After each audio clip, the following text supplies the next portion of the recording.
রাজধানীতে আবারও ডেঙ্গুর প্রকোপ বাড়ছে জানিয়ে স্থানীয় সরকার উপদেষ্টা এফ হাসান আরিফ বলেছেন, পরিস্থিতি নিয়ন্ত্রণে 12টি টিম গঠন করা হয়েছে।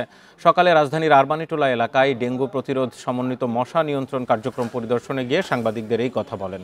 উপদেষ্টা জানান, ডেঙ্গুর প্রকোপ বাড়ার বিষয়টি খুবই উদ্বেগজনক। পরিষ্কার পরিচ্ছন্নতার প্রশ্নে সংশ্লিষ্ট কাউন্সিলরদের দায়ী করে তিনি আরও বলেন, লোক দেখানো কাজ করে ডেঙ্গু প্রতিরোধ করা সম্ভব নয়। প্রত্যেকের সচেতনতাই ডেঙ্গু প্রতিরোধ করতে পারে বলেও জানান স্থানীয় সরকার উপদেষ্টা। প্রত্যেকটি টিমে 4 জন 5 জন করে আসে, তারা প্রত্যেকটি আইটেম অনেকে যেন যেগুলো দেখার বিষয় তারা সারা শহরে দেখে বেড়াচ্ছেন। নারায়ণগঞ্জ, গাজীপুর, সাভার আশেপাশে, এদিকে আর ওদিকে চট্টগ্রাম, তার আশেপাশে যেসব জায়গায় তোমার ডেঙ্গু প্রবণ সেই সব জায়গাতে এই টিম করা হয়েছে অলরেডি। তারা